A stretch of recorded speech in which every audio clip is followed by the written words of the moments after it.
All right. Good evening, everybody, or good afternoon or good morning, depending on where you are. So today we're going to be continuing our discussion of consumer behavior that we started last class. Just to give you a quick recap, last class we talked about kind of rational models of consumer behavior as they kind of move through a purchase process, right? It could be a highly involved one, like for university, or it could be a habitual one, like for stocks. But the kind of these 5 stages, starting with need recognition, information acquisition, and comparing attributes, or comparing alternatives, making a purchase decision, and then engaging in post-purchase behavior were kind of our framework, right? We also talked about doing market research. So before we get into consumer behavior, just a few, part 2, just a few reminders. You have a group project proposal. I think here I've written that it's due Wednesday, October 8th. I'll double check. Whatever is on the syllabus is correct. I may have written there that it's due on the 10th. Oh wait, no. Yeah, no, okay. 8th is fine. It's the Wednesday that's wrong. So it's due on Friday, October 8th. Okay. So next Friday. So there's going to be a place for you to upload that on Quarkus. After the break, there's going to be a midterm, which we'll write during this time slot. So from 5 to 7 p.m. on Wednesday. And that midterm will kind of take the place of me giving a lecture that week, but there will still be kind of a shortened lecture posted for you guys to listen to. And the material covered in the midterm will just be lecture notes. So if there's any kind of auxiliary readings in the textbook, it won't be on the midterm. You can just focus on what I've said in class and what's on the slides. For the group project, do all the members have to upload it? No, there'll be kind of a group submission portal. So one person can upload it for everyone.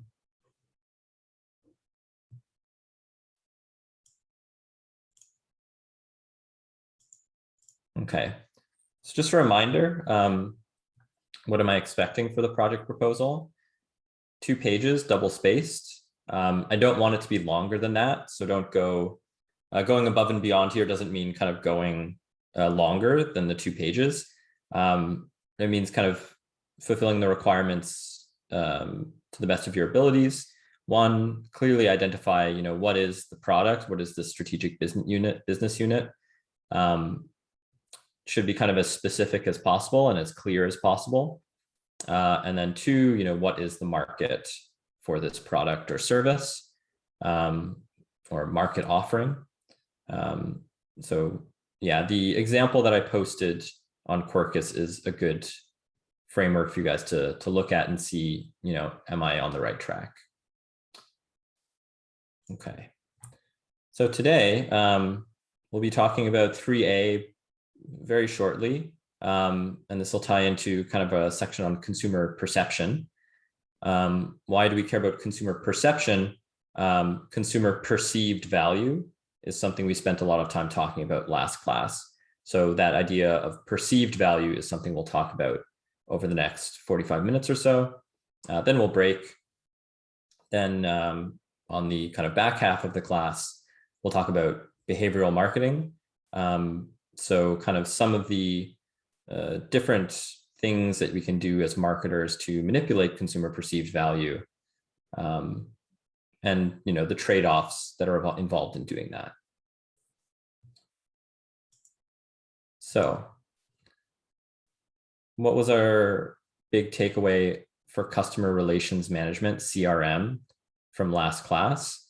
It was that customers buy from the firm that offers the highest customer perceived value, which is the evaluation of the difference between all benefits and all costs of a market offering, right? And this felt fairly uncontroversial, right? You're going to buy the thing that sort of gives you the most benefit at not necessarily the least cost, but that difference between benefits and costs has to be the biggest for you to want to choose that offering, right? we had that 5-step process. We connected it to maybe an economic model of utility maximization, where consumers sort of rationally perceive the prices. They know their own utility functions. They pick what's best for them, right? But perceived value may be subject to behavioral biases. So let's take a look at these two menus. Okay, so what we have here are two menus for, let's say, like a smoothie, right? So menu on the left, we see there's two size options at two different prices, $2.75 and $5.75. Menu on the right, again, two size options. Now the small size is $5 instead of $2.75. So when we look at these different menus, one question that a marketer might want to answer is, what are people going to buy? What are people going to buy from these menus, right? The small or the large? And does it depend on which menu they're looking at? Okay. There's no difference in the price of the large size, right? But the price of the small size is different. So if you're thinking about a rational consumer, you might think, okay, the ones who are looking at the large size, for them, the choice is the same, right? Buy the large or not, based on this price of $5.75. Nothing is different across those two menus. So I think the way that people kind of evaluate the large shouldn't change across the two menus. But it does, okay? And that's kind of the first behavioral phenomenon we'll think about, the idea of price anchoring. The idea of price anchoring is that the first price the consumer is exposed to can serve as a reference point that affects their perception of other prices. Okay, so the first thing you see on this menu, the way most of us would read this menu, is from top to bottom. And the first price you see is the price of the small. And the contention here is that somehow that first price you see will affect how you evaluate whether the large is something you want to buy or not. Right? Sana says, I'd never get the small from menu 2. Yeah, but you might get the small from menu 1 because it's maybe a bit cheaper, right? And the idea here is we're kind of thinking not necessarily about the small smoothie, where we can see, like, on the left menu, it's clearly a better deal, right? But about how purchases change for the large smoothie, right? So here, the large smoothie might seem like a worse deal if the small smoothie is much cheaper, as it is in menu 1, compared to if the small is only a little bit cheaper, as it is in menu 2. So I call this a behavioral bias, right? Why would this be considered a bias?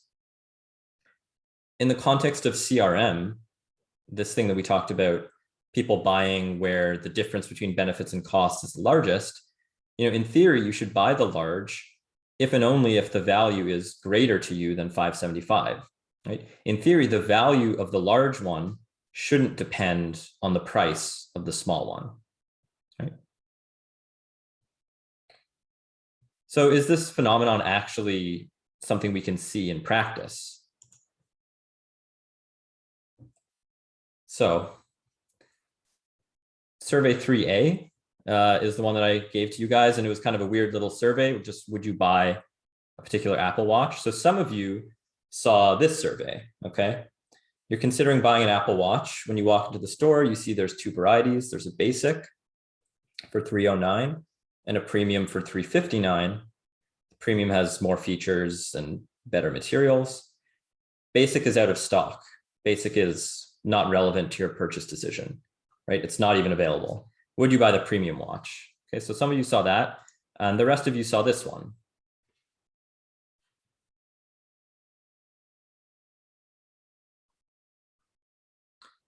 So again, we see a choice between buying the premium watch and not. That's the only choice you can make. The premium watch is same price, so it should be basically the same value as in the first one. Yeah, I'm doing I'm doing an experiment, right? So let's take a look at what you guys said. So how many of you would buy, what share of you guys would buy the premium watch when the basic one's just a little bit cheaper? About 2/3. And what do you guys think for the second option? CRM says there's no difference, right? You have the one option, it's the same value across both settings. Yeah, for those who said the opposite, actually it worked out really nicely. It is basically the opposite.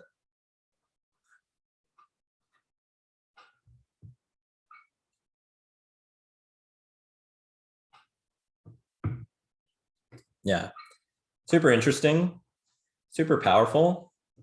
We just got an additional, we doubled our sales. What did we do to double our sales?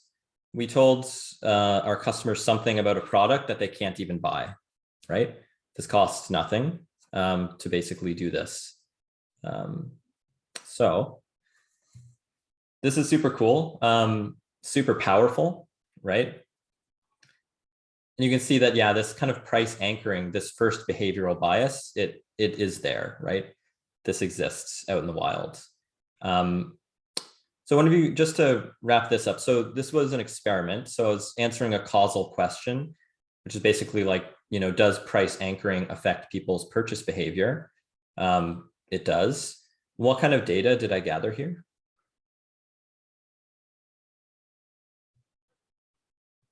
Primary, perfect. What else? Survey, good, yeah. What kind of preferences did I recover? Experimental, yeah, perfect.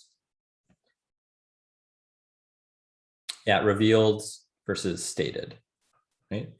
So here I got your stated preferences, what you say that you would do if you were in this situation. The weakness of this survey is, well, what would you actually do in that situation, right? So a survey like this is always going to be a little less convincing than actually seeing, like, if I ran this experiment in an Apple store, right? Does it have confounding variables? Maybe. So the way that I randomized the survey, like who got which question, was just based on which groups you guys were in. So everyone who was in, I think, groups maybe like 1 to 7 got the first question, and then the remainder of you got the second. And that was so that people within a group couldn't talk to each other.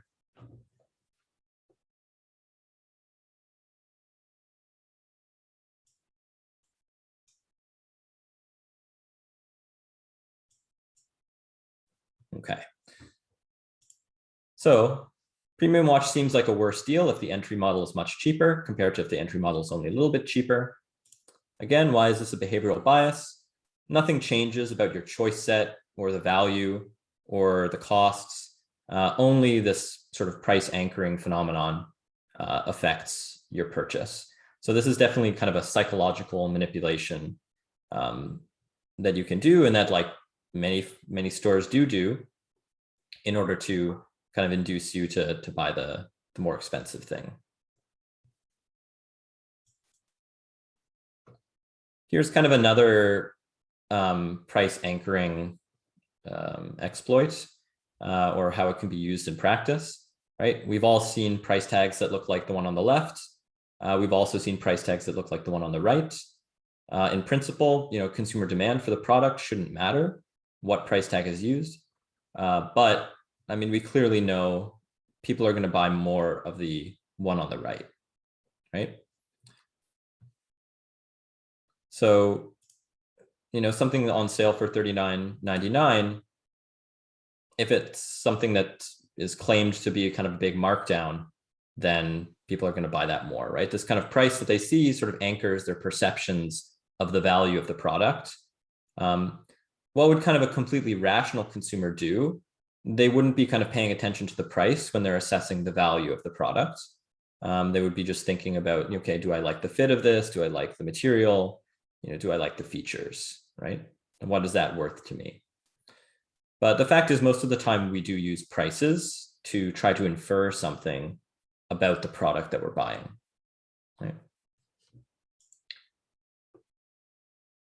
Now, this is not really a legal thing to do. So you can't just claim a super high price and then say that you've cut the price way down. That would be kind of a fake sale. If it's not sort of a regular price, you can't claim that it's something that you're discounting. But these kinds of fake sales are still common in countries that don't have regulations like that. That's one other example of price anchoring. Does anyone see anything else about these prices that might be related to kind of another perceptual bias? Yeah, Angelica.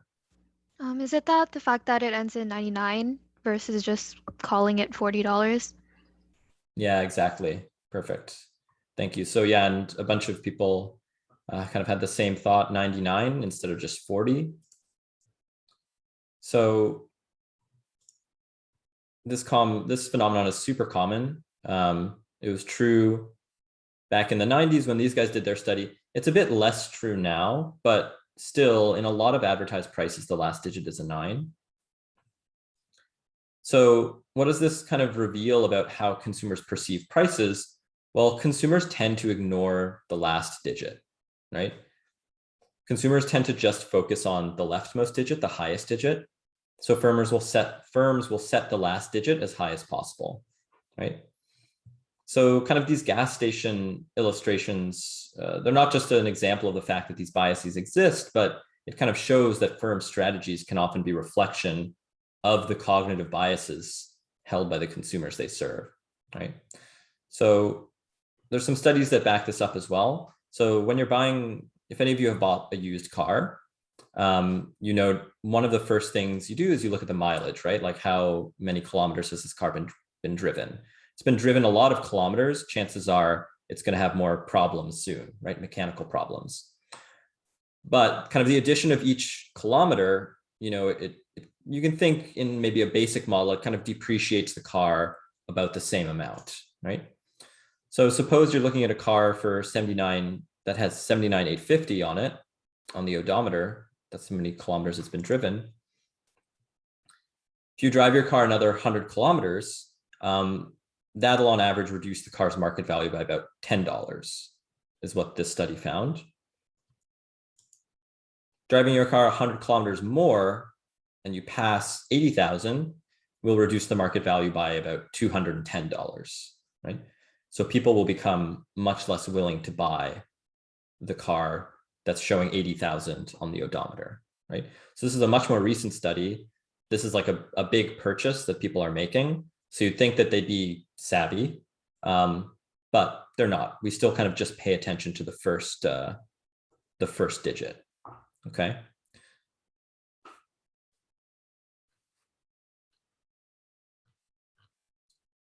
So this is kind of an example where this sort of pricing strategy works. So let's finish up this used car example. So if you're a buyer and you're looking for a used car, what kind of car should you be looking for? One that's kind of just over a big milestone, right? Because you know that you'll be able to pay less and get that car. Because other people who are maybe bidding on that car are going to be kind of irrational about how they perceive the number of kilometers on it, right? If you're trying to sell your car, the odometer says what it says. You can't manipulate that. So if you just passed a big milestone, you might as well drive it for a little bit longer because you're not going to get a very good deal when you sell it. Can anyone think of examples where this type of pricing strategy, where kind of ending in 9s would backfire? Or can think about situations where you don't really see these 9s?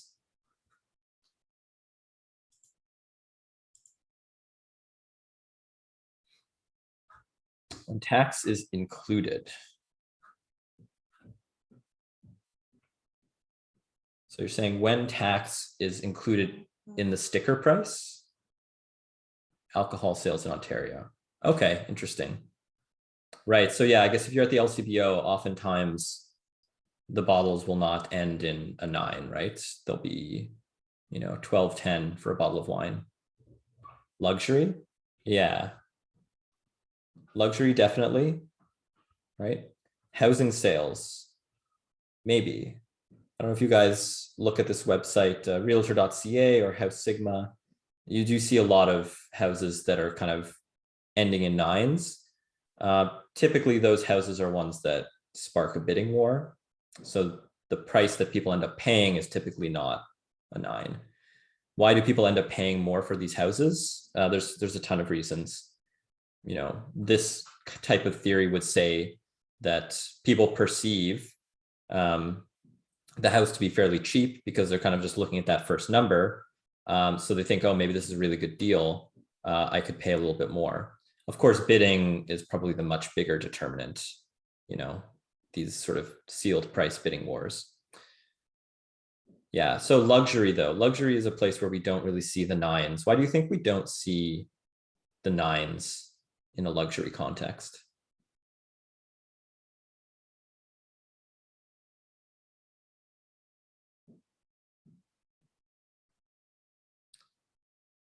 Because it's already marked up so much. So perhaps if you can afford luxury, then you don't really care.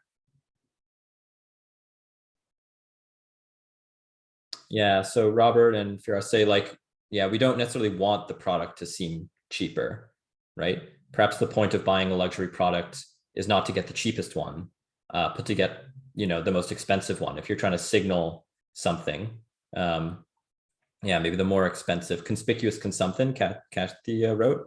That's a great phrase. So yeah, kind of flaunting your purchases.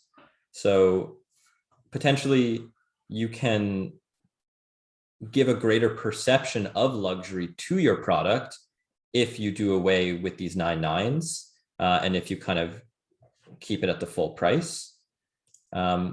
Here's maybe an example of that. So on the left, we see a menu, a breakfast menu for Eggs Benedict is the one that I've highlighted.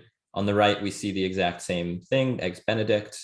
And we can see on the left, you know, it's kind of the same ingredients as the one on the right, but the one on the left goes for $11.99, and the one on the right goes for $13, right? And without kind of knowing anything about the restaurants that these menus are taken from, I think most of us would probably perceive that the one on the right is maybe a more luxurious or high-end restaurant, even though, you know, the price of their Eggs Benedict is not that much higher, right? Yeah, the right one looks elite, right? It looks clean, it looks classy. Vanessa says, I would have said the other way around. Maybe the one on the right is less luxurious. Interesting. Yeah, so maybe Vanessa can, just because of the font and the coloring. Yeah, that's a great point. That's a great point too. Yeah, if we're thinking about things other than the price, perhaps the one on the left looks, you know, like they spent a bit more money on their graphic design. So the one on the left is from a franchise. I think that's from Pickle Barrel. And the one on the right is from a restaurant that used to exist, but I'm not sure if it still does. It's in Toronto, Grapefruit Moon.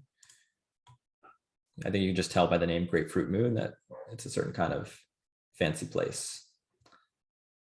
So here we have another exploration of perceptual biases. So this is a cool one.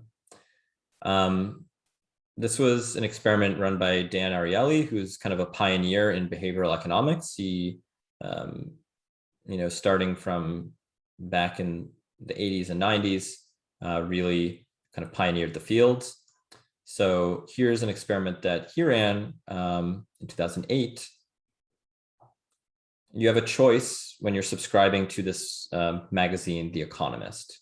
Okay, you can choose between a subscription to just the website, economist.com, for $59 per year.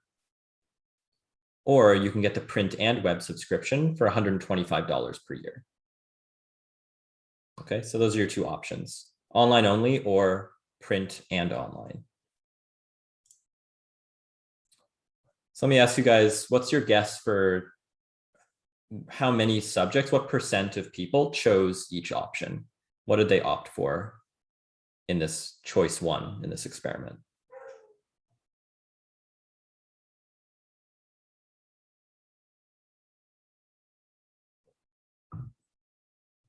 60 for the first,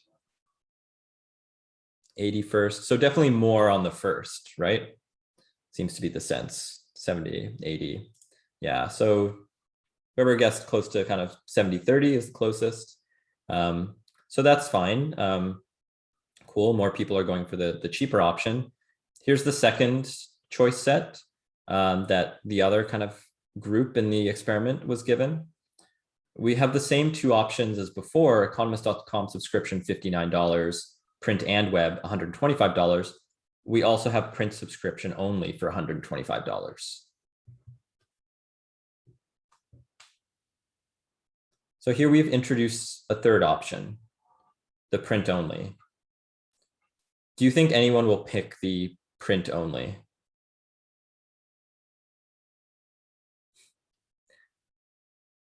Yeah, no, right? It's clearly a worse deal. If you're going to go for this print only, you might as well go for print and web, right? Because, you know, you're going to get the extra web subscription, what feels like for free, right? So, okay, we're expecting almost no one to go for the middle one. What about the top and the bottom? So the middle one's a garbage option and we shouldn't care about it.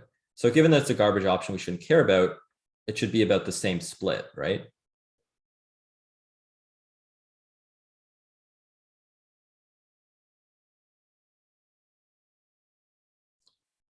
Probably more on the third now. Yeah, that's true. So this is the numbers they got. Yeah. So, you know, kind of like a similar sort of crazy shift, the same way we saw with the price anchoring, right?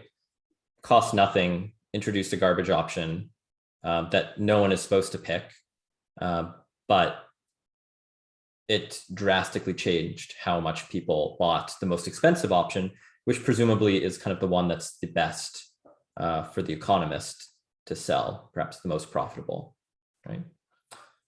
So why did this happen? So this garbage option was called a decoy, right? For obvious reasons. It's not something that you're meant to actually pick, but it is meant to kind of manipulate how you perceive the value of the third option, right? We perceive the print and web as being now somehow a much better deal than before, right? The cost of it has changed the same. So we must now think that the value for that is somehow a lot better, right? And you can feel like it's kind of a similar intuition as with price anchoring, right? It's like we see the 125 and then we see we could still spend 125 and now get something basically for free, right? Yeah, so perceived value changes drastically here. So another experiment by some more excellent researchers who are kind of pioneers of behavioral economics. So here you're a college student choosing between two refrigerators. Panasonic standard is 0.8 cubic feet. It's $179. It's got a sale price, 35% off. And then you have a smaller one for 0.5 cubic feet, $109. Okay. So I'll ask you guys again, like, what do you guys think in terms of the split? How many people are buying what? Rational student goes to Kijiji. Yeah.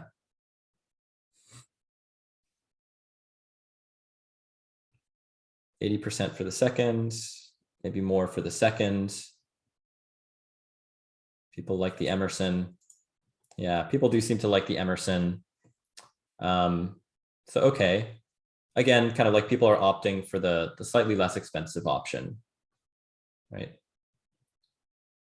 I think on a per cubic foot basis, it does seem like the Emerson is actually better. You get more cubic feet per dollar, even though it's smaller. Someone can check the math on that. New menu shown to the other part of the experiment, the other group in the experiment. Now you have a deluxe. Okay. It's more expensive. It's bigger. That's the only thing that's changed though, right? So when we look at this new menu, we can see we've added something at the upper end. So who should that matter for, right? Should it matter for Emerson buyers or for Panasonic standard buyers? Yeah, our intuition is that matters for the middle guys because, if you're an Emerson buyer, well, you didn't buy the standard. So why would you buy the deluxe, right? So if if the 57% are down at Emerson, they're probably going to stay at Emerson. And maybe now Panasonic standard will split with deluxe, right? So what do we find? So here we see that Panasonic standard has increased and Emerson has decreased, right? So what happened to Emerson's market share? It lost some to Panasonic standard. So here we have, for someone buying the Emerson, somehow the introduction of an even better option has convinced them that the value of the standard is better.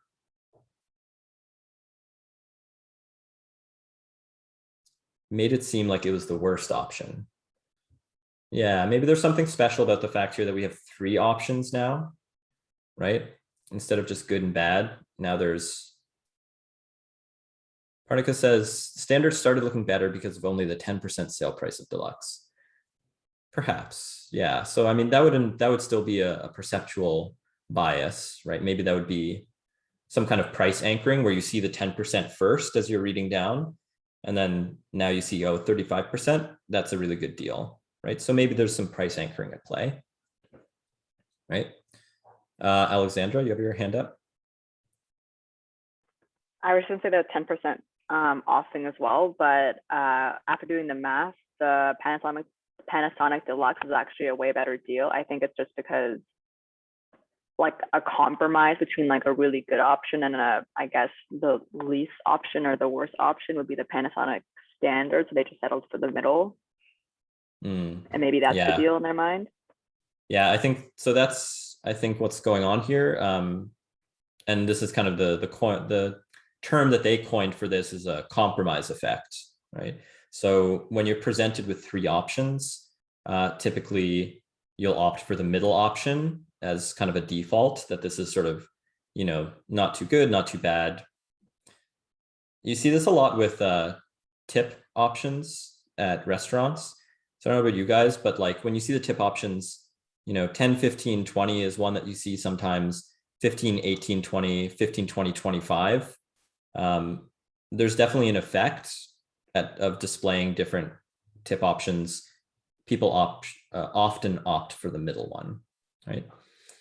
So, but there was that kind of statement, maybe Panasonic Deluxe is better on a per cubic foot basis, like dollars per cubic foot. That may be true. So you might have Emerson people jumping to the Panasonic Deluxe, but that doesn't explain the whole shift, right? So even if, the 13% all came from Emerson because they're like, oh, I see a better, cubic foot per dollar deal, that still leaves about 17% who ended up just sort of shifting to standard for some reason, right? And it's that bias at work. Okay, so now let's take a look at this YouTube video. So let me make sure that audio is being shared.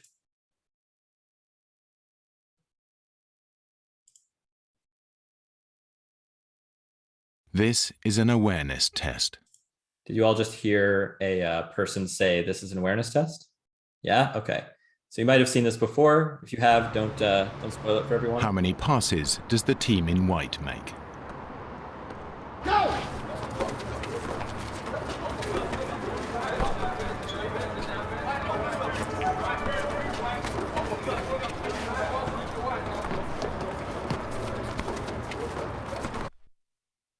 The answer is 13.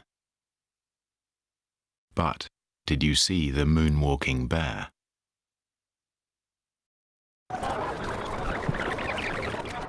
Go!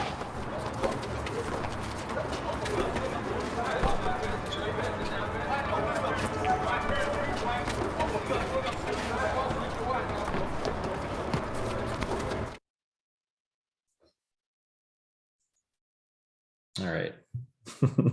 Why? Yeah, really didn't. Yeah, most people don't, right? A lot of people don't, unless you know to be looking for it, right?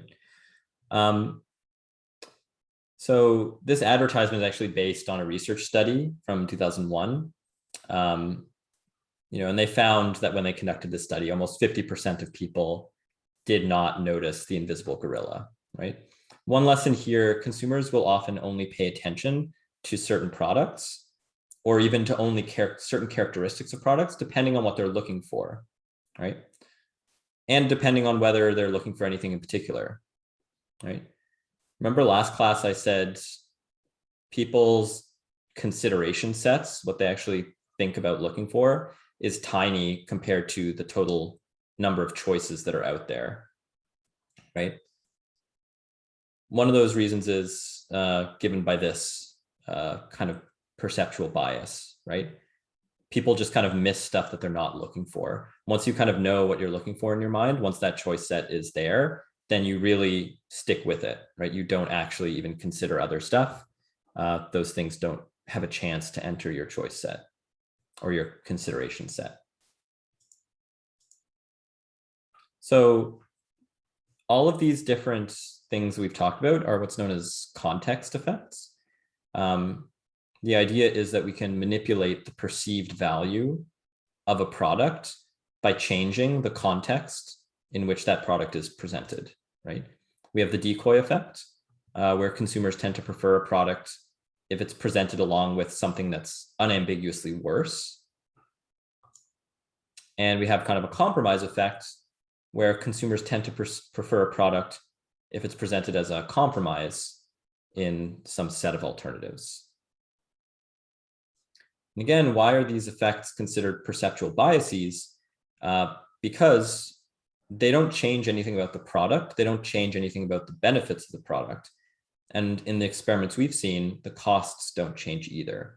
So none of these context effects should affect, whether or not you buy something, whether you perceive it to be the highest customer perceived value, but they do, right? And how could understanding these effects affect marketing strategy?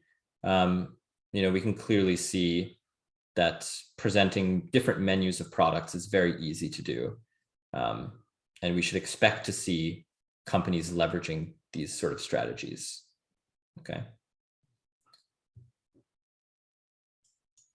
So now I'm going to show you a slide, and I want you to kind of look at it for maybe 5 seconds. And then I'll ask you kind of I'll ask you some questions about the slide, okay? So here's the slide.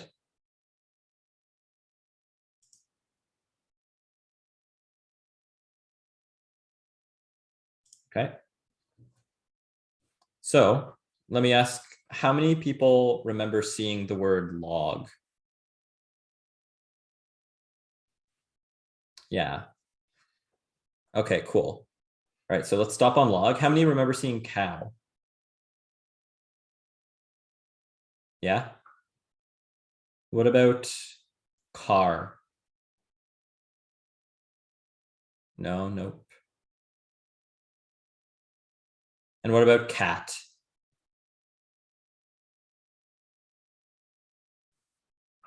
Okay, let's take a look.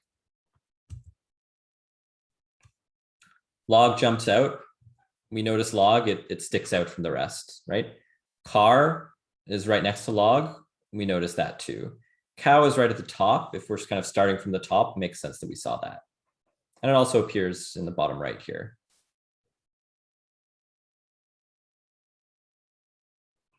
There's no cat. Yeah, there's no cat. What does this tell us? Other than, yeah, I'm just continually messing with you this lecture.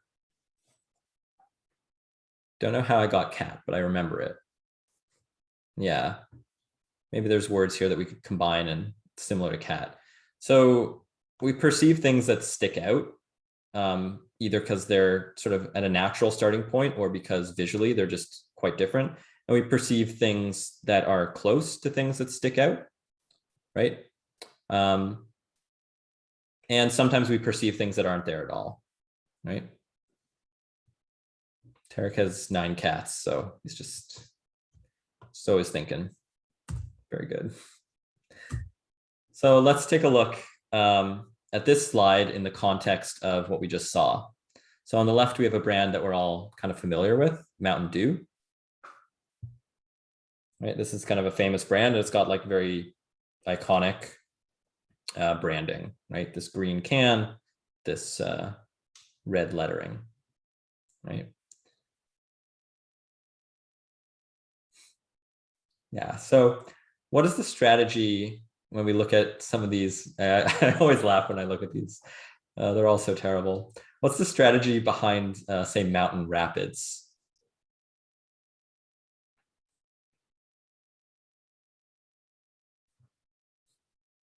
It's really similar. Mountain Rapids, same design, right? Yeah, all of these guys, they're very closely mimicking the Mountain Dew design. Why not use a red can when all of your competitors are using a green can if you want to stand out?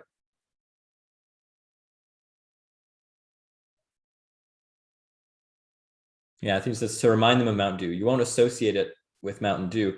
What do you expect Mountain Rapids to taste like? Yeah, Mountain Dew, right? So in this case, Mountain Dew is log, right? Mountain Rapids or whatever is going to be car, right? So positioning yourself closely to something in product space that's like very visually arresting, right? Yeah, this is just a small subset of the various mountain beverages. So being close to something differentiated can be helpful to stand out. If your choice set contains Mountain Dew, then maybe it's easy for Mountain Rapids to kind of sneak in. If it's close to Mountain Dew and it looks like Mountain Dew, right? Yeah, and why not a red can? Yeah, someone mentioned Coke. Here's another example.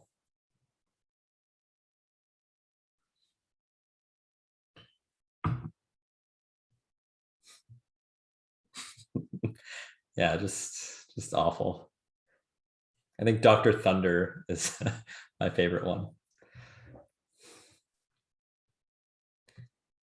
Okay, so yeah, these are these are all kind of similar to Dr. Pepper. We expect them to taste like Dr. Pepper.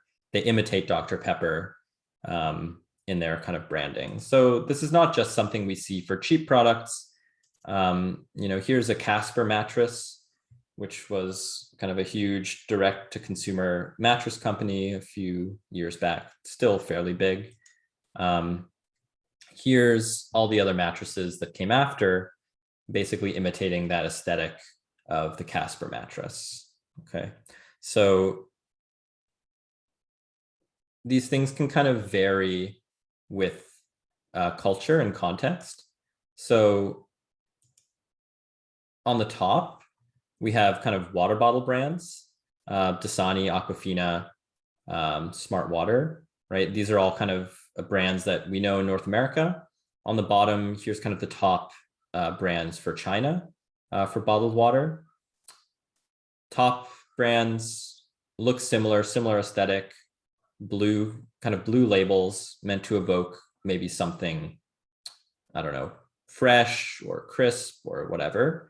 And on the bottom, we have kind of red labels, which, I would probably associate with being warm, which is apparently the case. That's kind of the tendency. So in the bottom left, that's kind of the market leader in the Chinese bottled water market. So whether or not they're trying to evoke a different sort of feeling with this red label, or whether they're just kind of following the market leader to kind of evoke that it will give you a similar experience, you can kind of see different markets can reach sort of different equilibria, right? So I was asked a question, is it legal to do imitation marketing? Where do we draw the line? You can't use like, trademarked logos or anything like that. You can't get sort of super close. But, obviously from what we saw with all the doctors and all the mountain drinks, you can get pretty close and still be fine, right? Yeah, exactly where to draw the line is kind of a matter for the courts. Okay, so returning to our kind of slide on deodorants, let's kind of think a little bit about, when is it good to stick out and when is it good to sort of mimic? Because we can see that, say, Mountain Dew really sticks out with its labeling, and then it has a bunch of brands mimicking it. So if you're introducing a product, what should you be doing? There's kind of a few distinctions. One, a distinction between few products and many products. If there's many products, like we see with the deodorant, it's probably better to imitate because people won't consider you otherwise, right? So imitate a brand leader, try to look similar to them so that you'll kind of like be drawn to include that product in the choice set, right? And if there's many products as well, they might all have very different attributes. If you're trying to communicate very quickly, what's the information content of my product? What are its attributes? Imitating something that it's close to is a great way to do that, okay?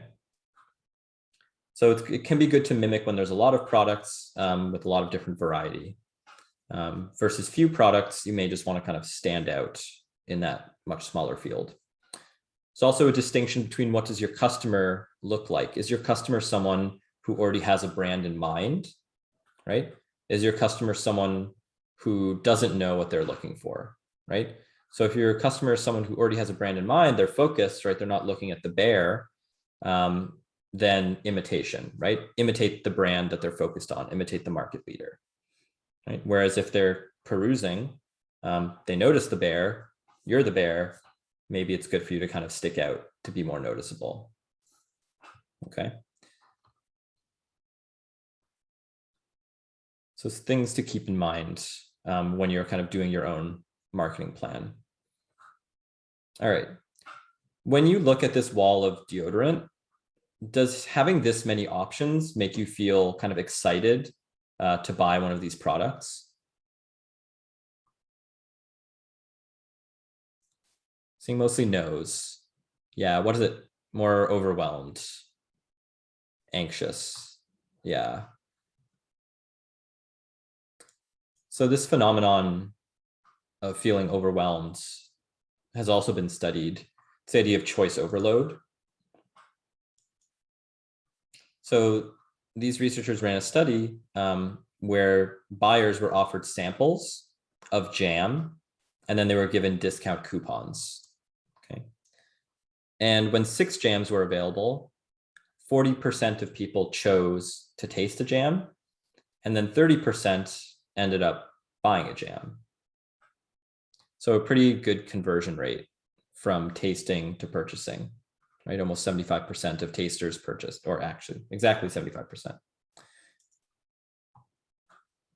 When there were more jams available, more people tasted a jam, but very, very few people purchased a jam.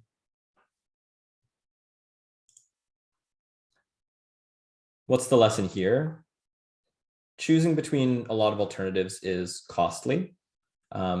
People often make decisions from a perspective of wanting to minimize regret, right? So if I've tasted all the jams, I hopefully know which one I like the best, and so I buy that. It's hard to taste 24 jams. I don't know if I've tasted the best one. Maybe I'll just wait and buy something later, or not buy at all, right? As opposed to buying one that maybe didn't turn out to be the best, and then I regret that, right? So choosing is costly. People like to sort of minimize their regrets as well. Perfect. So let's break for 10 minutes. Looks like it's 5, that's just turned 6 o'clock. So we'll come back at 6:10. All right, and I'll stay in chat.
All right, welcome back.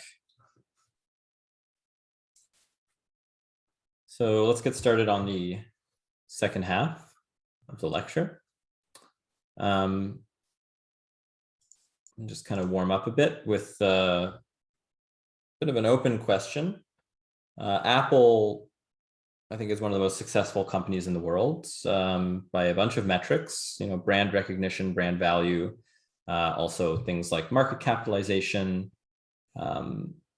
So, they're a company that a lot of other companies strive to emulate. And that's really changed since, the late 90s when they were kind of on the ropes. So one question is like, why are they successful now? Like, well, maybe we can answer that by thinking what changed between the time from when they were kind of unsuccessful to now, right? Now, it could be that there's just kind of like demand forces. There's kind of like things going on in the background, maybe, just demand for kind of personal computers and things like, smartphones kind of materialized and they were able to sort of just do it better than anyone else. Or, perhaps, perhaps this is kind of something purely external, but, we probably don't think that that's necessarily true because, Apple succeeded enormously, whereas a lot of other sort of companies that were active at that time in the late 90s, like Gateway or IBM, have not done as well. Let's, okay, yeah, Tarek, you have your hand up? Yeah, can you hear me? I can. So I don't know if this is exactly why they're successful, but from what I can see, the way that they position their products, the way that they make it fit in everybody's lives, I feel like they have a product for everybody, and just this sense of professionalism that comes with buying that product with an iPhone or a Mac, and just like they mastered the clean, like professional aesthetic, and I feel like it's so attractive to many people, and I feel like that's why like a lot of other companies have the same technology, but I don't feel like anybody's created a functioning like system the way that they have. So when you say like it kind of the aesthetic, the sleekness, the professionalism, so yeah, would you kind of contrast like say an Apple computer or device versus another one? Like the other one perhaps is what it's like, looks like clunkier, less professional. Not clunkier or less professional. I feel like it all has to do with how they're not afraid to release devices at a higher price. Like, what's the difference between an iPhone and the latest Samsung phone? I feel like even though some Samsung phones might even have a higher RAM or like better internals, they still don't have that like same feel. Like people still want to buy the best, like most professional, expensive like item they can get. I feel like, yeah. So Awesome. Yeah. Okay. So yeah, thanks, Tarek. That's I feel like there's some good stuff in there, and we'll come back to it on the next slide. Firas? I don't think this question is looking for necessarily just one singular answer, and I don't believe Apple's success can be attributed to something that they've done. We can say that definitively this could be the reason that they succeeded. In fact, their success plan as well, basically a plan of execution across their product lines for the past few years have been changing, but their identity has been maintained. I think one of the things that they really focus on that I believe saw some sort of continuity across this lifespan is the idea of putting a customer's capabilities and their needs and creating a product from that. So working backwards, not looking at what is possible at making like into a phone. We hear a lot, for example, in Androids being so-and-so better and so-and-so, right? But it truly doesn't feel like the product itself is much better than an Apple product. And I really truly believe the reason being is because they focus in timing. They focus in the ability to create this user interface that isn't only easy to use, but is often very practical to the individual. Like, what are things that are currently pertinent to the user that we can now utilize into our products and that we can bring to our to the customer so that they are excited about this thing. That's why even like little changes are massive for them. So if I can kind of summarize some of what you said, there's sort of a customer-centric approach where you're designing backwards from the needs of the customer for Apple products. So I definitely think that's true. And I mean, I do agree that like there is no kind of one reason why Apple is successful, right? But when we think about large companies that last for a long time, there must be something that kind of some strategic focus, right? Some sense of continuity, as you mentioned, that kind of guides them, that kind of reinforces that brand value is associated with particular attributes and things like that. So just looking in the chat, yeah, it looks like, you know, the company image is strong. And there's a few kind of specific examples. So Apple laptops are kind of just one of their kind. You have limited choices. Windows laptops, there's hundreds of choices, which kind of relates to the previous discussion. So that's very good from Abdullah. Like you kind of see, yeah, like if this is a leading question in any way, it's leading you based on things that we kind of just discussed before the break. UI is better. Yeah, sleek design. So, and then we have some other things here. Planned obsolescence may be a strategy that contributed to their success. That's really interesting. I mean, I think that they've been in the news for that and potentially in litigation for that as well. That's something we'll talk about when we're in kind of the pricing section. But so I can't answer this question, but you know, we do have statements from within Apple, from kind of the C-suite or close to it, where they're articulating the idea of simplicity. Simplicity is sort of a value. It's not just a design principle. It's what separates Apple from other technology companies.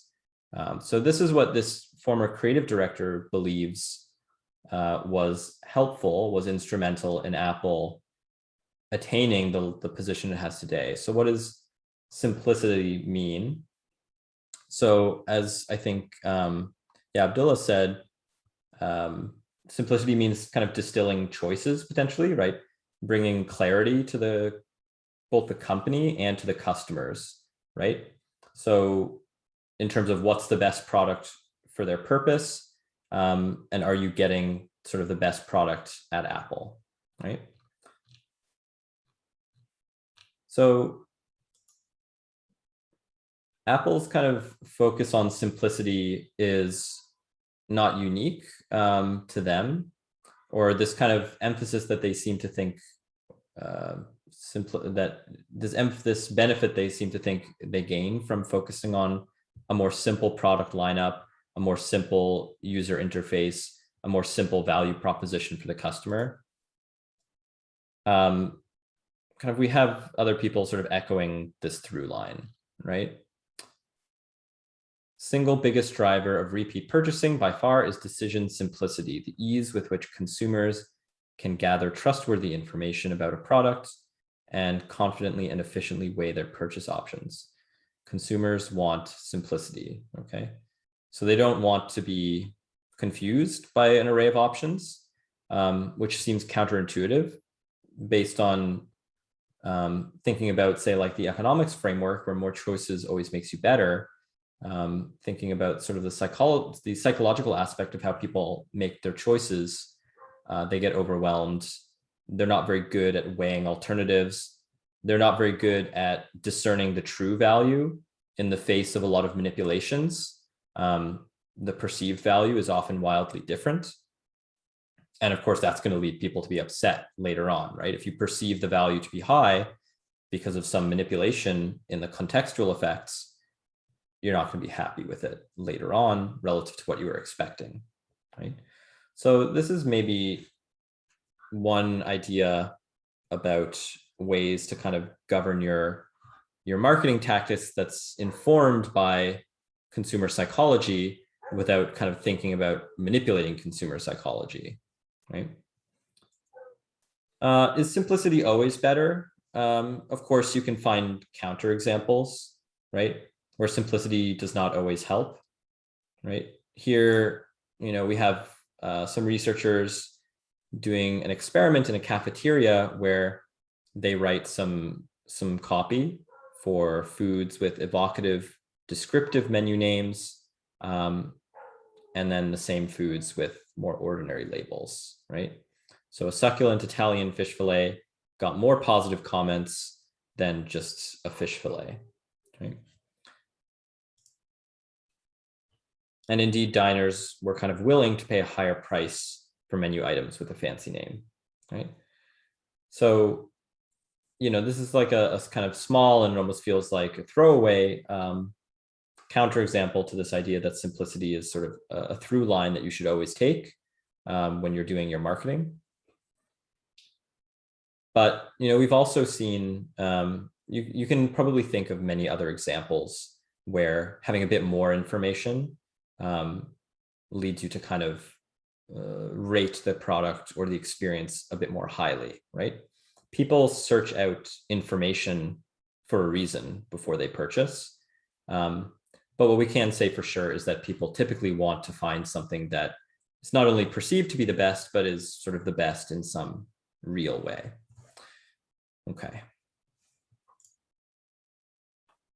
So let's move on to some other studies. Here we have this cartoon pen study run in 1988. Subjects were asked to watch and evaluate a cartoon while holding a pen in their mouth. Okay, so just kind of two options. Group A, you hold the pen clamped between your teeth horizontally.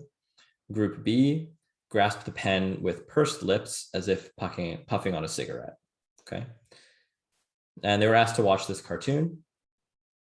Which group rated the cartoon more favorably? Shouldn't really be any effect. Why would holding a pen in your mouth, whether it's one way or another, matter at all? The researchers found that the pen sort of clamped horizontally, which sort of simulates maybe the muscles that you would use when you smile, these people rate the cartoon more favorably. So even just kind of forcing people to go through the motions of a smile seems to sort of trigger a more favorable response in the watchers of this cartoon. Okay. Another study, maybe going even further back, listen to an editorial on headphones as part of a product test. You're instructed shake your head while listening to the editorial. Again, groups A and B. Group A subjects, shake your head left and right.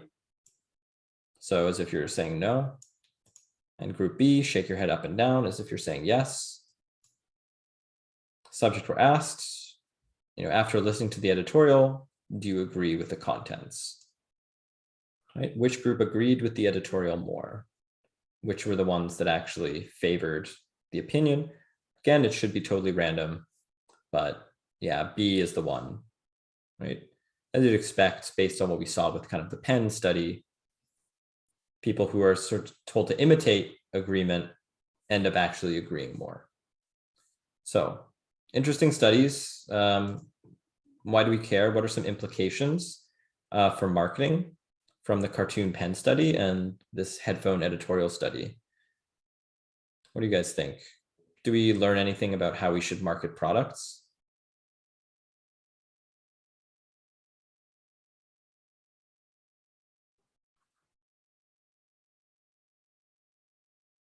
Yeah, Angelica. Market products in a way that kind of get consumers to like smile or be in like a yes saying mood. Yeah, so just kind of create that sort of positive association in some way, right? Yeah, Alexandra. It's not just about marketing your product. Like no matter how perfect it is, there's no way of just I guess selling only your product and that's it, and hoping that that's how people will buy it. Like there has to be, like you have to know the psychology behind, like at least some psychology behind marketing, what people respond to, even like something so simple as colors. Like red will invoke a certain emotion, blue will invoke like calmness, et cetera, et cetera. So there's just so much psychology that goes into it, I feel like. I think that's a great insight, a great segue into the next slide, which is, here's kind of all the perceptual biases that we talked about in this lecture. Basically, the most common ones as they appear in marketing promotions. We have the pricing strategies, we have the context effects, we have the idea of choice overload and simplicity.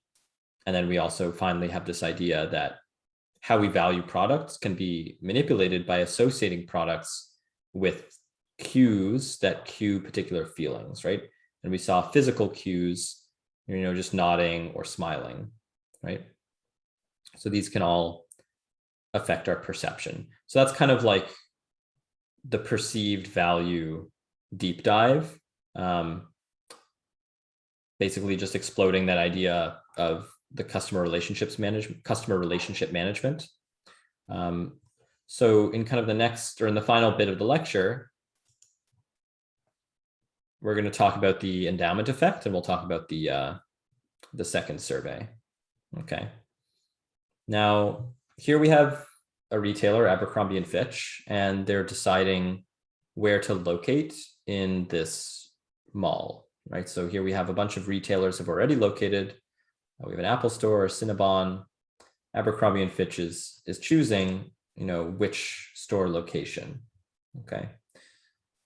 So we'll come back to this example at the end of the lecture. They have a strong preference. So based on what we've learned so far, there's no real reason why they should like one or the other of these different locations, A, B, C, D, or E, right? In terms of imitation or differentiation, okay, maybe you can kind of say, well, maybe relative to Foot Locker, there's something going on there, but not super clear. But they actually do have a strong preference. And as I said, we'll come back to it. So I asked you guys to read an article about the endowment effect. So let's kind of walk through the content of that. So in this initial paper, we ran an experiment, or this researcher ran an experiment where half of subjects were given a coffee mug and the other half were given a chocolate bar. Okay. So randomly allocated coffee mugs and chocolate bars. Right? Now, of the people who got the mug, what do they like better? Well, before we give it to them, there's no reason to believe that they should like the mug any better than the chocolate, right? Except, maybe the mug's like a little more expensive, so they like that. But, maybe if there's someone who really likes chocolate, they would value that more than the mug, right? All subjects are offered a trade. Of those given the mug, only 11% were willing to trade for the chocolate bar. Okay, so maybe we're thinking, yeah, the mug is more valuable. We don't want to give it away just for this, fleeting enjoyment of the chocolate bar. But of those given a chocolate bar, we basically got the same fraction. Only 10% were willing to trade for the mug. Okay, so we gave the gifts out, or they gave the gifts out at random. But what it seems like is that about 90% of subjects just happened to get the gift that they preferred, right? Because of all the people who got the coffee mug, 90% said, no, I don't want to get rid of it. Of all the people who got the chocolate bar, they said, no, I don't want to get rid of it. So did we just get extremely lucky with this experiment, or have kind of a weird sort of fluky kind of sample design where we just gave chocolate to people who really love chocolate, just so happened to be, and mugs to people who love mugs? Yeah, Athena says the endowment effect. So the endowment effect is posited as an explanation for what's going on. And Alexander writes loss aversion, which is kind of a mechanism that people have posed to explain the endowment effect. Sorry, so the endowment effect is an empirical phenomenon. What it is that it's just an observation. People place a higher value on an object that they own that they would place on the same object if they don't own it, right? So people value stuff that they have more than stuff that they don't have. even if it's kind of the same thing, right? And that's kind of what we saw. That's the takeaway, the observation from that coffee and mug experiment, right? In principle, so when I do this class in person, I give out candy. So unfortunately, you guys don't get the candy, but it kind of holds in the same way. People don't like to give up the candy that I randomly allocate. Yeah, unfortunate.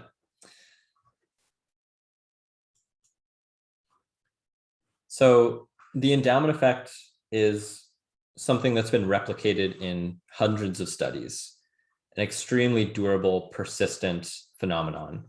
People value stuff that they have more than stuff that they don't have, right?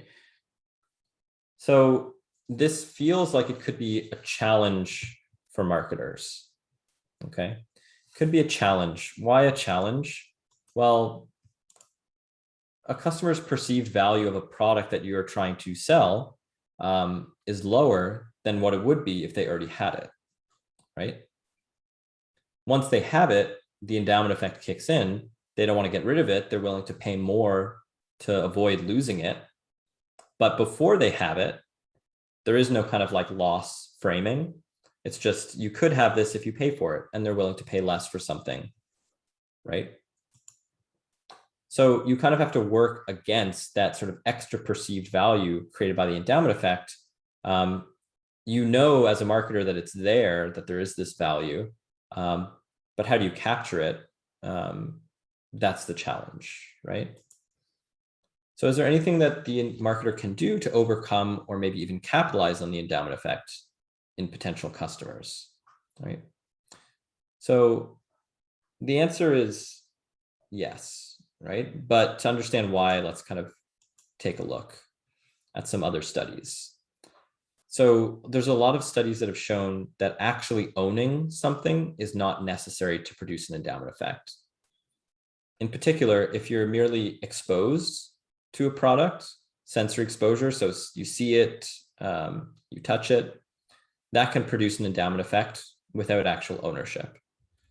So we have kind of a whole range of studies. Here's a bunch of studies that looked at Slinkies. Seeing, touching it, playing with it, that increases your valuation for it, even without actually owning it. So in order to capitalize on the endowment effect, marketers will often try to give potential customers the feeling of ownership before buying.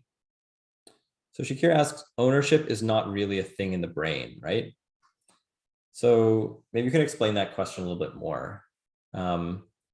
Certainly there's something neurologically going on that is inducing you to kind of value something more highly if you have it than if you don't have it, right?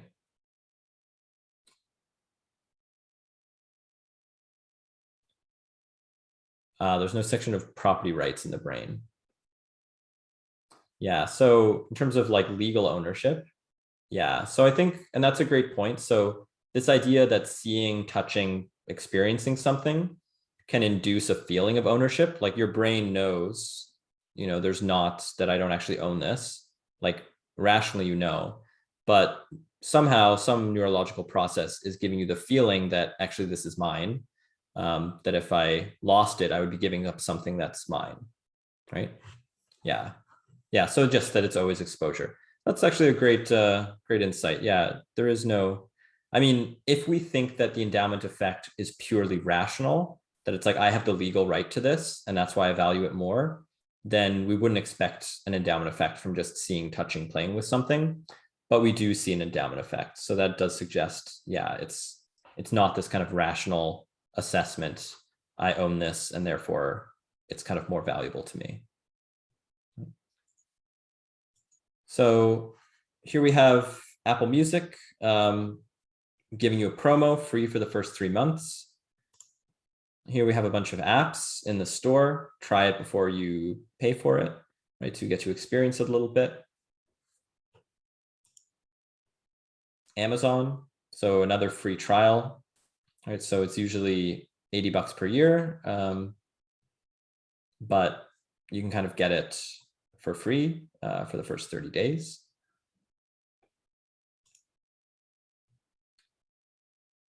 Puya says free trials also work because people forget to cancel. True. Yeah, we've seen that people's perception is not perfect, right? We remember things that aren't there. We fail to remember things that are there, right? Making it hard to unsubscribe should be kind of illegal these days. I mean, we see with like email lists, it's extremely easy to unsubscribe. But with kind of offers, yeah, they don't often kind of remind you. You know, Spotify doesn't remind you every month, hey, we've taken out this amount from your bank account. Okay, so looking at the free trials, are they using the endowment effect? Definitely. Is there something else going on too?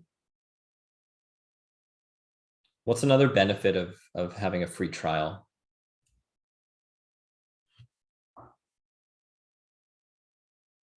You get to try it. And what's the benefit of trying something out for yourself?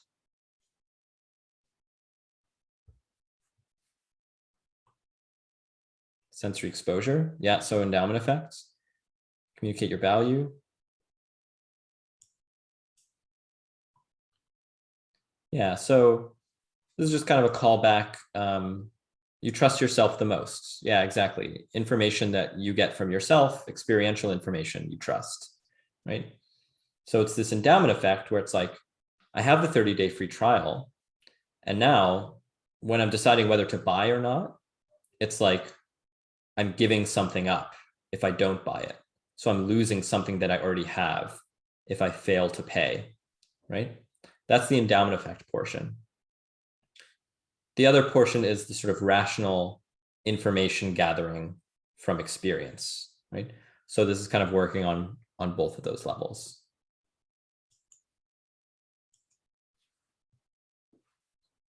Here's some other examples of the endowment effect, right? So promises of the ability to give back the products in exchange for your money, right?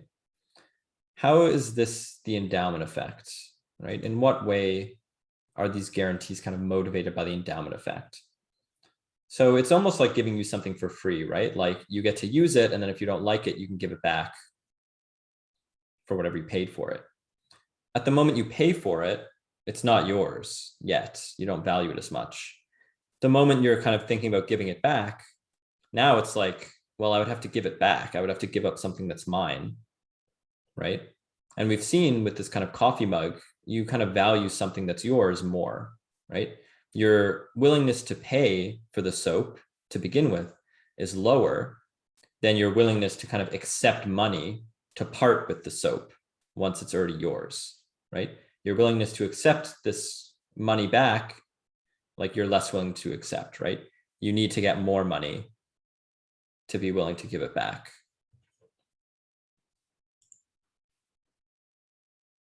Other motivations, experiential handling of products will give you information. Also, these signal quality, right? They signal a belief by the provider of the product that, they're so confident in their product, they would give you your money back if you don't like it, right? That's a suggestion that you're probably going to like it, right?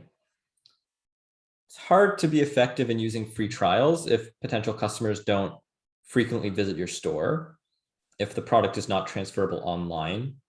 So is it possible for other marketers to kind of leverage the endowment effect?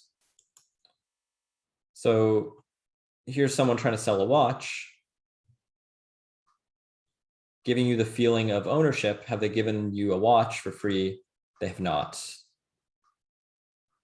Okay, they've kind of given you this sense that a watch is on your wrist when you're on the bus or on the subway, right? Is this enough to create a sense of the endowment effect? Yes, right? Even just this kind of fake watch gives you the feeling of giving up a watch when you lose it, and then kind of increases your willingness to part with your money. What about this? Here's a sweater, and it just says, imagine yourself in this particular car. Priya says, wouldn't that have a negative effect associating the watch with a dirty bus? I was just thinking that actually, and it feels like maybe not the best targeting if you're trying to sell a luxury watch. So presumably this is on maybe a high-speed luxury train. But yeah, I agree with you. Here's a sweater. It says, imagine yourself in a Mercury Capri. Mercury is a car company that no longer exists. Capri was a model of car. You're not giving consumers an experience. Well, you're certainly not giving them a trial run in the car. You're not even giving them kind of like a fake trial run, like with the watch. Yeah, so, but, you know, from the literature, even imagining owning or using a product can produce an endowment effect for it. Very weak, but still present.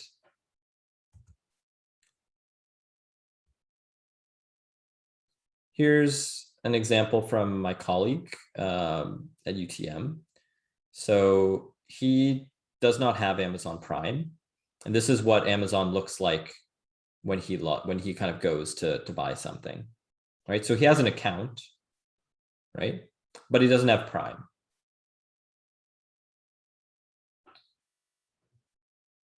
And what can we see here? Your account, your orders, okay. Your Prime membership. He doesn't have a Prime membership, but this word your keeps appearing everywhere, right? He doesn't, nor does he have a Kindle unlimited account to get kind of those books. When he clicks on these things, he sees, yeah, you're actually not a member, right? Click to sign up. Does this work to provide an endowment effect? It's not even giving sensory exposure, but it is allowing you to sort of imagine that you have it, right? This is a very minor thing that Amazon does, right? But it is a thing that they chose to do. The reason they chose to do it is because they do pay attention to the research. And for them, with hundreds of millions of customers, even a very small increase in conversions to Prime could be potentially quite profitable, right? So this is a very low cost way of maybe making a little bit extra from Prime members, right? What about food? How do marketers give potential customers the feeling of ownership before a purchase? Free sample. Definitely. Try out the new thing. How is this as kind of a way of creating an endowment effect? So when you give someone a free sample, they have it, but then they eat it and it's gone, right? So if the point is to give someone a feeling of ownership for something they don't have yet, the free sample doesn't quite do it, right? So you've sampled the food, you've learned about it. And maybe there's kind of like a little bit of an endowment effect, right? You're kind of given this sense, oh, like, you know, I want the full cookie. I feel like I should have the full cookie, but I don't want to give it up. Is there a way to give an endowment effect without actually giving away free food? Can we give people the feeling that they already have something without actually giving them a sample? Okay, coupons is an option. If you give people a coupon like $3 towards cookies, and if they don't use it in a certain amount of time, let's say, then yeah, potentially they're giving up a cookie. Describe the sensations of eating something. Yeah, what are the sensations of eating something? The taste of it, the smell of it, right? So maybe we can, given that we know the endowment effect is really coming from somewhere deep in your brain, maybe we can kind of use other sensory triggers. So we'll come back to that at the end of the lecture. Here says smell. Yeah, for sure. So loss aversion is one way that researchers have tried to explain the endowment effect, right? The idea is the cost of losing something is larger in magnitude than the benefit of gaining something of equal value, right? So there's a really famous experiment that I would encourage you guys to kind of look up, the Policy Advisor experiment by Kahneman and Tversky, and it sort of illustrates how people often prefer to avoid losses. It's very stark results.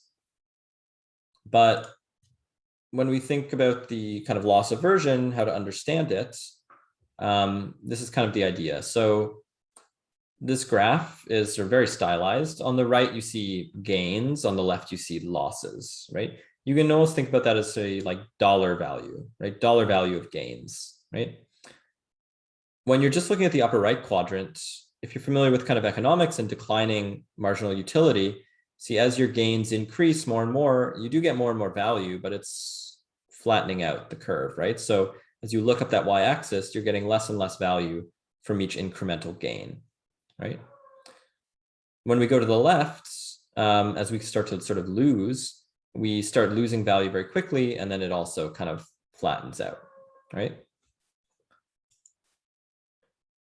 The idea here is that kind of the gain of X will increase your value, but that this kind of curve, this sort of S shape, it's a lot sharper on the downswing, right?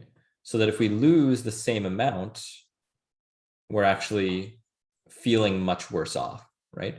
Our value for this loss has taken a much bigger hit compared to if we had the gain of commensurate sort of dollar amount, our value would be our value would increase by a lot less.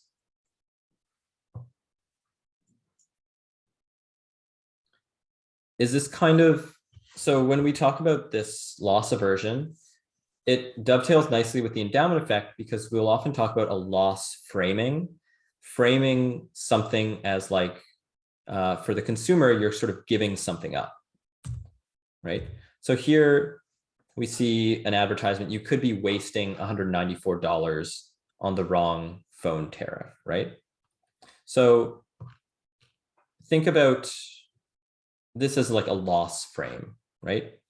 You know, you kind of have this 194 and you could be you're basically losing it, right? By going with the wrong phone plan, as opposed to sort of a gain framing where it's like you could get an additional £194 by switching your cell phone provider, right? As opposed to you're losing £194 by not going with, you know, us as your cell phone provider, right? Same thing with medical advertisements, sort of get relief, pain relief, right? Not feel better, right? It's more like you're kind of losing something if you don't take the Tylenol, right? So it's not you could feel great, it's relief from pain, right? Save me from this loss as opposed to make me feel better. So this focus on avoiding losses rather than realizing gains is quite prevalent, right?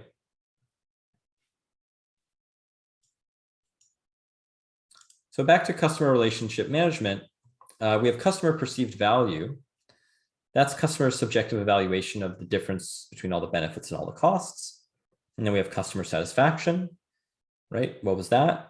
That was sort of the more long-term version, long-term measure we care about. The difference between the perceived performance of a product and your perceived value when it was purchased, okay? And our desired outcomes where we want to attract customers by increasing perceived value. We want to retain customers by increasing customer satisfaction. Right? And when we influence CPV, we consider the trade-off. And now we kind of have a bit more understanding of CPV is very easy to manipulate, and it's very easy to set it really, really high for consumers to make them feel like they're getting the best value. That can increase attraction. But once you actually have the products, do your expectations actually get met? Right? If they're not, then your satisfaction is low and you don't return as a customer.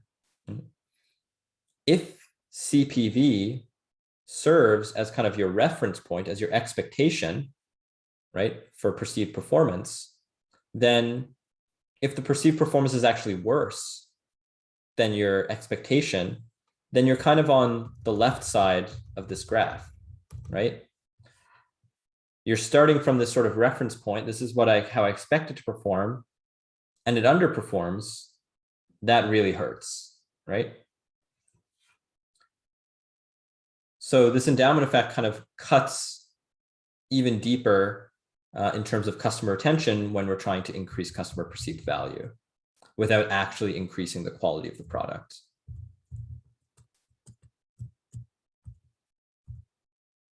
All right. So now we've talked a little bit about customer perceived value and the endowment effect. So let's kind of go through the survey responses. So I asked you guys to analyze different possibilities for Spotify in order to Spotify's objective is to get more customers on premium. Spotify's never made a profit in all the years that they've been operating. I think their biggest loss ever was last year. It's like $500 million. So Spotify needs more premium subscribers. So this is a pressing issue. So what should they do? So with the endowment effect, the thought is maybe, okay, we can maybe leverage that, right? We read this article and now we have some options. So let me ask, starting with the free skips. So is Miriam here? Miriam Zaid?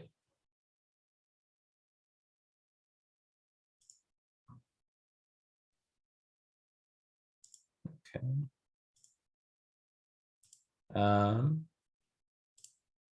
Munim? Yeah, hello. Hey, we can hear you. Okay, am I sounding a bit rusty right now because I don't have my headphones at the moment? Is it all fine? It's clear, yeah. All right. Well, yeah, I chose a month of free skips because I feel, well, personally, I think that in my opinion, ads are more, I guess, disregarded than restrictions on skips among like Spotify users because primarily people would use Spotify for music, right? And I don't think ads won't matter as much as the songs do. And having the freedom to, I guess, choose among what songs you want to play through skips would be probably a bigger or more ideal aspect for all sorts of users. So I feel that Spotify can take advantage of that and rather use free skips other than instead of ads. Okay, so you feel like, yeah, as a music platform, it's really Mhm. people want to be listening to the music. So if we're thinking about how do we showcase the best features of Spotify with a free Yeah. trial, like with the best features of premium, we should do it with free skips. That definitely feels like a good strategy. It feels like kind of an informational story. We're trying to show them kind of how good it would be with free Yeah, skips. for sure. Yeah. For sure. Yeah. All right, awesome. So thanks, Munim. So anyone else who chose free skips want to weigh in? Yeah, Nelly. Hi, can you hear me? Yeah, we can hear you.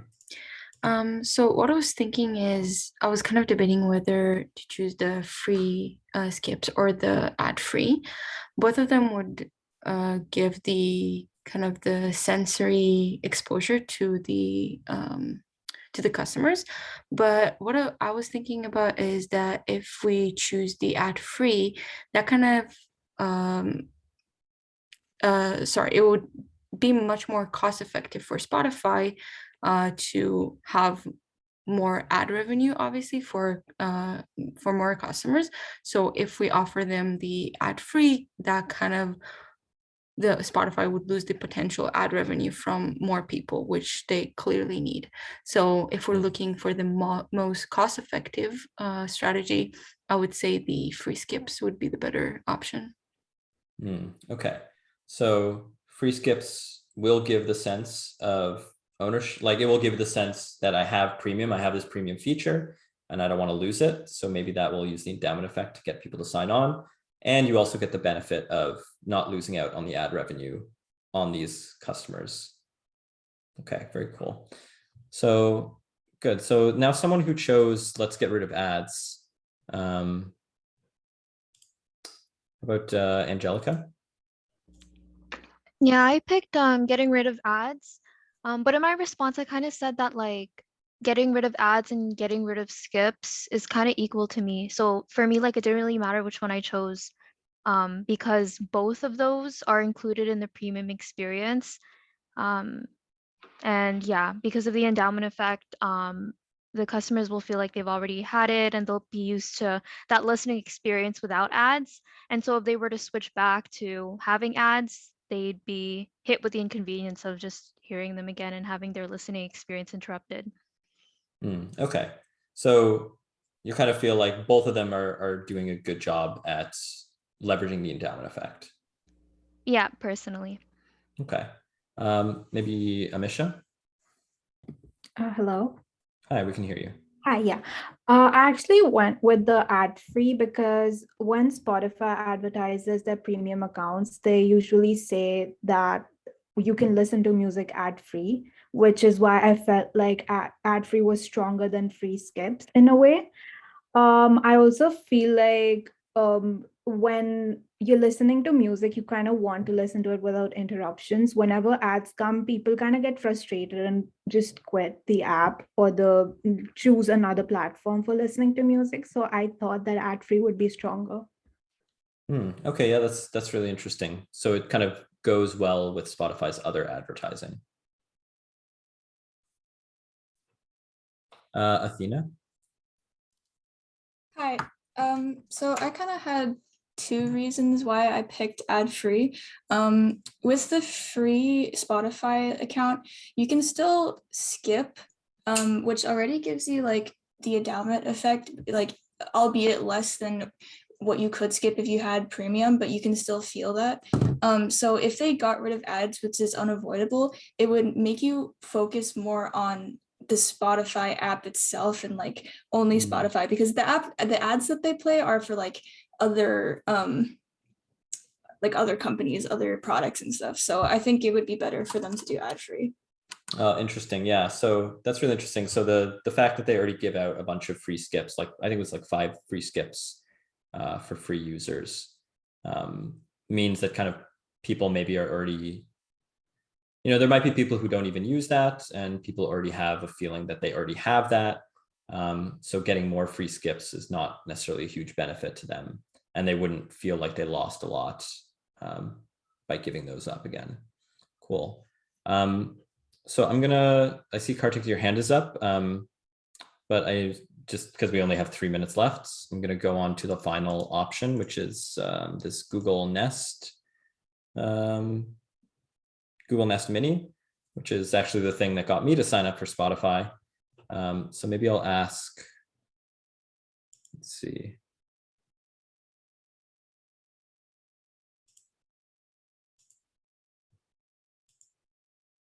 Rahima. Is Rahima here?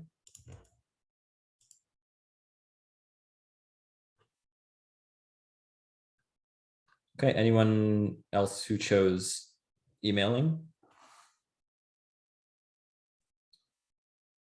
Okay, so Parnika says $60 gift card because I thought if the user has a part of the total cost of Spotify and then they put some money on their own, they'll have invested in it, would not want to lose something they own and bought from their own money. Okay, so with the gift card,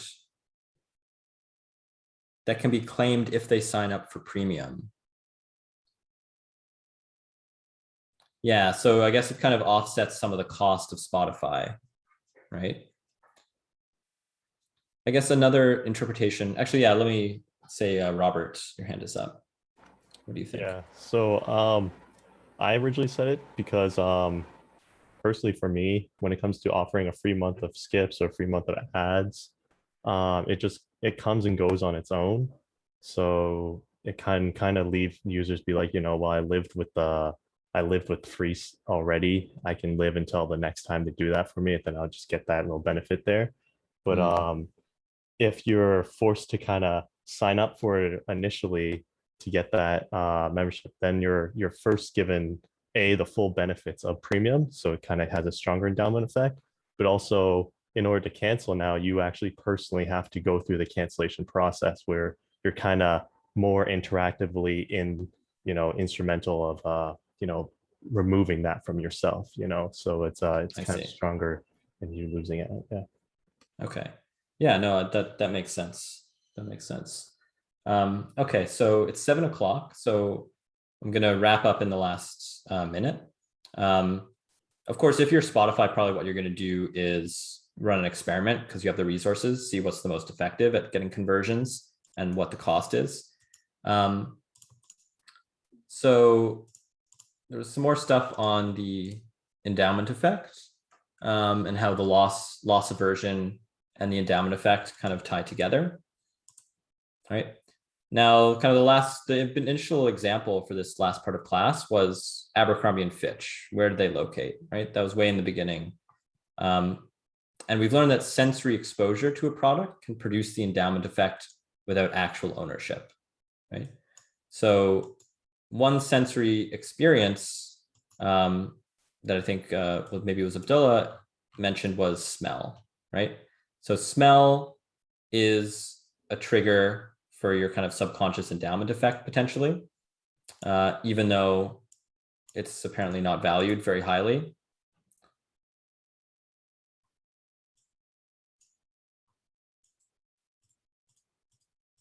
And a sense of smell induced endowment effect is actually kind of more and more a popular marketing tool, right? Food vendors do it. It's kind of clear how that works.